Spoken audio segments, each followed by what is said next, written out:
perkenalan diri dulu. Setelah saya akan memperkenalkan diri, pertama yaitu nama saya Nurjana. Saya berasal dari jurusan Yaud. Dan sekarang saya sudah semester 4. Jadi saya bisa manggil Kak siapa nih? Kak Zaya aja. Oke, saya ya Kak Zaya. Kak Zaya apa kabar hari ini? Alhamdulillah sehat. Jadi Kak Zaya datang ke sini pasti ada maksud dan tujuannya kan datang ke ruangan saya. Lalu apa nih yang membuat Kak Zaya untuk datang ke ruangan saya? Jadi gini Kak, saya ingin menceritakan keluh kesah saya karena seiring banyaknya tugas-tugas yang menumpuk, apalagi ini kan sudah di akhir-akhir kita mau libur.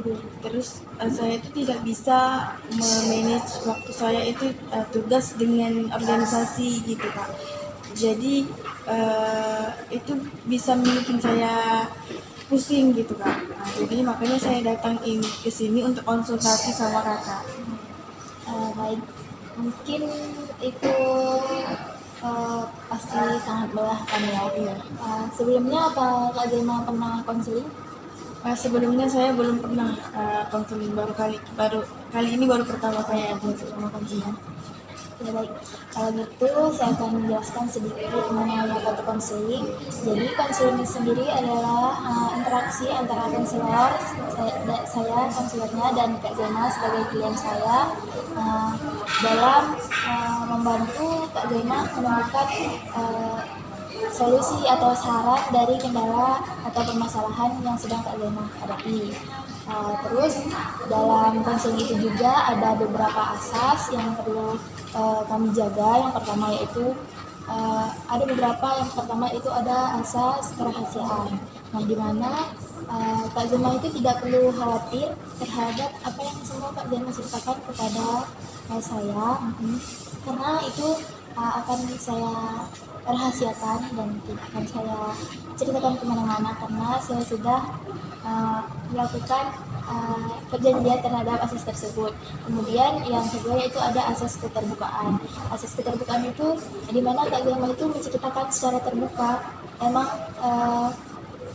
secara sukarela terhadap permasalahan yang Kak Zema sedang hadapi tanpa ada yang ditutup-tutupi.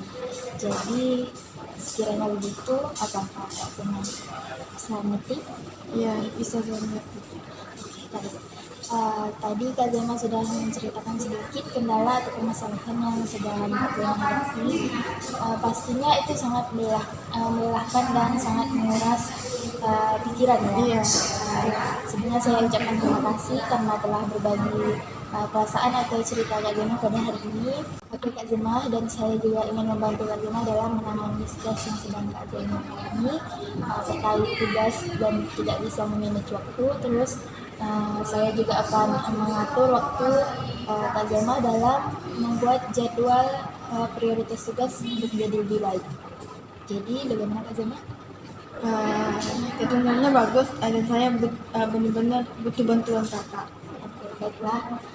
Kalau begitu, mari kita mulai dengan mencoba memahami situasi yang sedang Kak Zema hadapi saat ini. Bisa nggak Kak Zema ceritakan secara lebih detail mengenai tugas-tugas Kakak yang menumpuk dan bagaimana cara Kakak mencoba mengelolanya selama sejauh ini? Baik, yang pertama itu tugas-tugas yang diberikan ke dosen kepada kami itu banyak sekali. Apalagi ini sudah di akhir-akhir ujung ujian kan. Terus itu tuh setiap mata kuliah tuh pasti dikasih tugas-tugas sama mahasiswa. Terus bagi saya organisasi ini sangat-sangat sangat-sangat sulit untuk memanage waktu antara organisasi saya dengan tugas saya ini. Yang pertama itu banyak tugas jurnal yang dikasih dosen-dosen ke kami. Terus tugas jurnal, terus observasi ke sekolah-sekolah, terus dibikin jurnal. Apalagi sekarang kami ini sudah masuk waktunya metopel, belajar metopel. Dan itu dosen kami itu kalau mau UAS itu minimal judul kita sudah ACC sama prodi, terus dibikinlah proposal. Sampai sekarang saya belum bisa menemukan lagi judul untuk menetapkan proposal saya, dan itu sangat-sangat menguras pikiran saya, menguras energi saya, dan waktu tidur saya pun jadi berkurang. Terkadang sudah selesai nih yang saya kerjakan, sampai saya terganggu dengan hal tersebut sampai saya tidak bisa tidur. Jadi sampai pagi saya itu tidak bisa tidur. Terus siang baru saya bisa tidur. Itu pun saya akan melanjutkan lagi tugas-tugas saya dan organisasi saya gitu. Baik, itu kedengarannya memang sangat melelahkan ya. Iya. Jadi kakak merasa waktu yang kakak punya itu selalu kurang. Padahal sudah mengaturnya sebaik mungkin, Iya. tapi tetap saja jam tidur masih kurang, gitu ya. Iya Kak. Dan akhirnya kakak mencoba begadang untuk menyelesaikan tugas tersebut. Itu betul, itu sangat mempengaruhi konsentrasi saya ketika di kelas, dan saya sering ngantuk-ngantukan juga ketika dosen menjelaskan. Berarti kakak juga merasa sangat kewalahan dengan beban tugas yang banyak serta kesulitan nih mengatur mana dulu yang mau dikerjain tugasnya gitu, sehingga mengorbankan waktu tidur, sering begadang, dan kemudian mempengaruhi konsentrasi kakak ketika belajar dalam kelas. Bisa ngantuk juga ya. Iya Kak.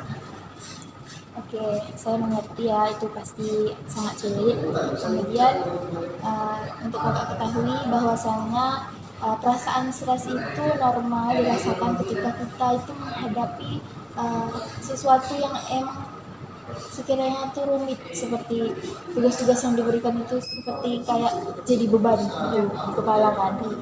Dan rasanya tugas-tugas sebanyak itu tuh tidak bisa kita kerjakan dalam waktu yang singkat. Perlu beberapa waktu untuk kita mengerjakannya sehingga selesai dengan secara maksimal. Penting untuk kakak ketahui bahwa kakak tidak sendiri dalam menghadapi situasi seperti ini. Kakak bisa sharing kepada saya sekiranya untuk menemukan saran atau cara-cara bagaimana bisa mengelola dan memanage waktu.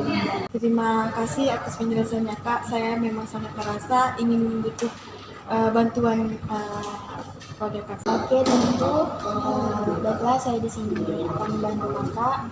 Sebelumnya, apakah kakak pernah membuat jadwal atau daftar prioritas terhadap tugas-tugas kakak? Kalau misalnya membuat jadwal itu sudah sering saya lakukan Kak. Tapi seiring berjalannya waktu itu terus jadwal tugas-tugas yang baru itu datang, jadi itu tidak terjalani jadwal yang saya bikin itu Kak. Oke, baik Kak. Mungkin kita akan mencoba beberapa teknik manajemen waktu, dan kita juga akan menjadwalkan beberapa tugas yang baru datang. Pertama, mari kita lihat bagaimana cara kakak mengelola tugas-tugas yang telah diberikan oleh dosen kepada kakak. Bisa kakak ceritakan bagaimana cara kakak mengatur waktu untuk mengelola tugas-tugas tersebut? Biasanya tuh saya mencoba untuk mencatat semua tugas-tugas di buku catatan. Oke, jadi mencatat tugas sudah kakak lakukan, akan tetapi tantangannya adalah konsisten. Kakak tidak bisa konsisten terhadap tugas, yang mana dalam memprioritaskan tugas yang mana dulu yang mau dikerjakan gitu. Kadang kakak juga merasa semua tugas itu datangnya secara bersamaan, mendesak-desak gitu. Iya. Ya sangat benar, saya sering bingung mengerjakan tugas yang mana satu, dan akhirnya saya kerjakan semua tugas-tugas itu secara bersamaan. Jadi Kak, saya butuh saran Kakak ataupun teknik gimana sih cara mengelola waktu untuk mengerjakan tugas-tugas gitu, dan memprioritaskan tugas yang mana, tugas yang sudah lama dikasih atau tugas yang baru dikasih gitu Kak. Baik, saya punya salah satu teknik yang mungkin bisa membantu kakak, yaitu adalah teknik Pomodoro. di mana teknik ini yaitu melibatkan bekerja fokus selama 25 menit, lalu beristirahat selama 5 menit. Nah, apakah sebelumnya Kakak mendengar teknik ini? Kedengarannya bagus, dan sama sekali saya belum pernah mendengarkan teknik tersebut. Ya, untuk teknik ini saya sendiri sudah pernah mencobanya, Kak. Saya juga pernah kesulitan dalam mengatur waktu untuk menyelesaikan tugas-tugas saya selama perkuliahan. Nah, saya menemukan bahwa bekerja dengan fokus singkat, tetapi harus konsisten, itu sangat membutuhkan waktu yang ekstra dalam membantu saya untuk lebih produktif. Jadi dari contoh pribadi saya, apakah kakak tertarik untuk mendengar kelanjutan dari teknik ini? Dan saya rasa saya ingin mencoba, dan terkadang saya merasa sulit untuk fokus terlalu lama, dan mungkin ini sangat membantu saya. Oke Kak, baik, saya akan menjelaskan sedikit mengenai teknik ini. Teknik Pomodoro ini sendiri dikembangkan oleh salah satu ilmuwan Prancis, yaitu Francesco Cirillo, pada tahun 1980-an. Nah, teknik ini, Pomodoro itu sendiri berasal dari bahasa Italia yang artinya tomat. Nah, si Francisco ini dalam mengembangkan metode ini, dia menggunakan timer dapur yang berbentuk tomat dalam menggunakan waktu untuk mengatur jadwal-jadwalnya. Kemudian langkah-langkah yang bisa kita terapkan dalam teknik ini, yang pertama yaitu kakak perlu memilih tugas. Menurut kakak tugas mana yang perlu kakak selesaikan terlebih dahulu. Kemudian yaitu yang kedua, set timer atau mengatur waktu. Kakak bisa mengatur waktu selama 25 menit dan mulai mengerjakan tugas tersebut tanpa gangguan. Kemudian langkah yang ketiga yaitu kerja fokus. Artinya kakak fokus terhadap tugas yang kakak kerjakan sampai nanti timernya berbunyi. Nah, tahap yang keempat yaitu istirahat singkat. Setelah 25 menit kakak mengerjakan tugas tanpa gangguan, kakak perlu beristirahat selama 5 menit untuk mengembalikan konsentrasi kakak yang sudah kakak gunakan untuk mengerjakan tugas tadi. Yang terakhir, ulangi langkah-langkah yang saya sebutkan sebelumnya tadi itu selama 4 sesi, dan kemudian kakak bisa mengambil waktu istirahat lebih lama, sekitar 15 atau sampai 20 menit ke depan. Oke, baik Kak, terima kasih. Kedengarannya sangat menarik. Nanti insya Allah saya akan mencobanya. Nah, itu tadi Kak, mengenai beberapa langkah dari teknik yang sudah saya jelaskan kepada kakak. Mudah-mudahan kakak bisa menerapkannya dalam kakak mengerjakan tugas yang mau kakak selesaikan. Nah, yang kedua yaitu kita perlu untuk membuat jadwal prioritas tugas. Nah, yang mana dulu nih tugas yang perlu kakak kerjakan. Nah, di sini kita akan mengkategorikan tugas-tugas tersebut dalam 3 kategori. Nah, kategori yang pertama itu tugas yang sangat penting. Yang kedua yaitu tugas yang penting, dan kemudian yang ketiga itu adalah tugas yang bisa ditunda. Nah, sebelumnya mari kita lihat tugas-tugas apa yang kakak miliki pada saat ini, dan apa saja tugas yang paling mendesak menurut kakak. Oke, baik, terima kasih Kak. Yang pertama itu tugas yang paling mendesak, yaitu tugas ini jurnal, karena minggu depan tanggal 22 itu sudah harus dikumpulkan Kak. Nah, itu tugas yang paling mendesak. Jadi kita kategorikan tugas jurnal yang kakak sebutkan tadi itu sebagai tugas yang dalam kategori sangat penting, karena waktu deadline-nya itu sudah semakin dekat. Bagaimana menurut kakak? Ya, menurut saya itu sangat masuk akal Kak. Ya, jadi dengan kita membuat jadwal prioritas tugas, itu bisa membantu kita dalam memanage waktu dan bisa mengatur waktu secara baik. Karena Tentunya tugas itu diperlukan sangat cepat karena sudah masuk pada waktu yang telah ditentukan. Seperti itu. Ya saya setuju Kak, karena saya sering kebingungan tugas mana yang harus saya kerjakan terlebih dahulu. Saya sebelumnya juga pernah mengalami situasi yang serupa seperti saat ini, kewalahan dalam mengerjakan tugas-tugas yang diberikan. Saya menemukan bahwa dengan membuat jadwal prioritas tugas mana dulu nih yang mau saya kerjakan, yang sudah mepet atau sudah dekat waktu pengumpulannya, dan saya membagi tugas-tugas itu dalam bagian-bagian kecil. Kemudian saya merasa itu membuat saya lebih fokus dan membuat saya tidak merasa kewalahan. Jadi berdasarkan contoh pribadi saya seperti itu. Kedengarannya sangat bagus Kak, dan saya akan mencoba membuat daftar prioritas tersebut. Bagus Kak, itu termasuk salah satu rencana yang bisa membantu Kakak. Perlu juga diingat bahwa Kakak harus memberi waktu istirahat untuk diri Kakak sendiri, di mana waktu istirahat yang sudah misalnya kita rencanakan atau kita atur untuk diri sendiri, itu bisa lebih meningkatkan produktivitas dan kesehatan pikiran, perasaan untuk diri kita sendiri. Jadi Kak, selain itu bisa membantu meningkatkan produktivitas Kakak, itu juga bisa membantu meningkatkan fokus dan konsentrasi Kakak dalam mengerjakan tugas atau melaksanakan aktivitas sehari-hari.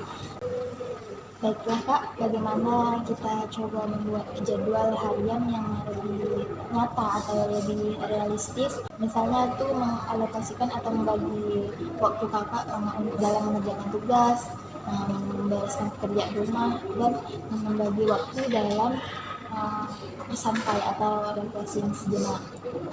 Bagaimana menurut Kakak? Itu kedengarannya sangat bagus Kak, apalagi saya terkadang sering lupa untuk istirahat. Oke, baik Kak, mari kita coba buat jadwal sederhana. Misalnya Kakak bisa mulai dengan memecahkan tugas besar menjadi bagian-bagian kecil, seperti dengan menggunakan satu sesi pertama dalam teknik Pomodoro, lalu Kakak alokasikan waktu untuk beristirahat. Saya rasa saya bisa mencobanya Kak. Nah, selain kurangnya waktu tidur Kakak tadi dalam menyelesaikan tugas-tugas ini, itu juga termasuk salah satu kendala ya. Adakah kendala lain yang menjadi penyebab dalam Kakak menyelesaikan tugas-tugas ini dengan secara tepat waktu? Ada Kak gangguannya, yaitu seperti gangguan media sosial. Saya sering tidak fokus kalau misalnya saya lagi fokus nih Kak mengerjakan tugas, terus ada notifikasi masuk, terus saya break sebentar dan melihat handphone saya, dan itu bisa mengganggu kefokusan saya dalam belajar. Bagaimana Kakak mencoba mengatur satu waktu khusus untuk media sosial setelah Kakak melakukan sesi atau teknik Pomodoro tadi? Kedengarannya sangat bagus Kak, dan saya insya Allah akan mencobanya. Iya Kak, itu merupakan hal yang sangat luar biasa. Jadi kita punya beberapa langkah konkret yang bisa Kakak coba. Maka dari itu mari coba kita rumuskan. Oke, jadi tujuan Kakak adalah menerapkan teknik Pomodoro ini di setiap harinya dalam mengerjakan tugas, kemudian membuat daftar prioritas setiap malam sebelum tidur, tugas mana yang mau saya kerjakan terlebih dahulu atau aktivitas lainnya. Jadi juga batasi waktu Kakak dalam menggunakan media sosial selama mengerjakan tugas tersebut. Setelah menyelesaikan sesi mengerjakan tugas tadi. Itu terdengar seperti rencana yang sangat baik, dan insya Allah saya akan mencoba melakukannya Kak. Bagus sekali, saya senang kita bisa menemukan beberapa resep berbeda. Satu dua. Ya, baik. Itu dua. Baik, itu bagus sekali Kak.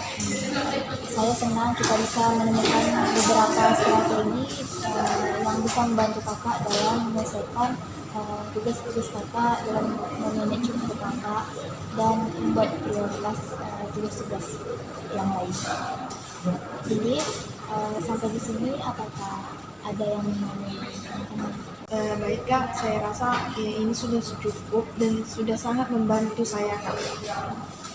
Jadi sekiranya itu sudah Kakak rasa cukup dan sangat membantu. Setelah melewati proses konseling ini, apa yang Kakak rasakan? Bagaimana perasaan Kakak setelah Kakak menceritakan keluhan atau kendala Kakak dalam menyelesaikan tugas-tugas dan susah dalam memanage waktu? Baik Kak, setelah saya sudah berkonsultasi dengan Kakak tentang apa yang saya rasakan, itu membuat saya sedikit stres saya sedikit berkurang, beban saya juga sedikit berkurang Kak, karena Kakak sudah mengasih saya solusi-solusi tersebut dan juga meringankan beban saya. Iya, sama-sama Kak. Perlu Kakak ketahui bahwa dalam Kakak menghadapi situasi seperti ini, tentunya Kakak tidak sendiri. Kakak bisa berbagi keluh kesah atau menceritakan ataupun sharing kepada saya atau teman-teman Kakak juga yang lain. Perlu diingat juga bahwa setiap masalah atau kendala itu selalu aja ada cara kita menyelesaikannya. Kemudian semoga juga Kakak selalu semangat dalam mengerjakan tugas-tugas yang diberikan, selalu optimis, konsentrasi, dan tidak mengalami kendala seperti saat ini. Semoga Kakak bisa menyelesaikan tugas-tugas Kakak secara maksimal dan semoga hari-hari Kakak berjalan dengan menyenangkan. Baik Kak, terima kasih banyak. Insya Allah saya akan mencoba teknik-teknik yang telah Kakak berikan tadi kepada saya Kak. Baiklah, saya izin pamit dulu Kak. Terima kasih ya Kak. Terima kasih Kak. Audio Jungle.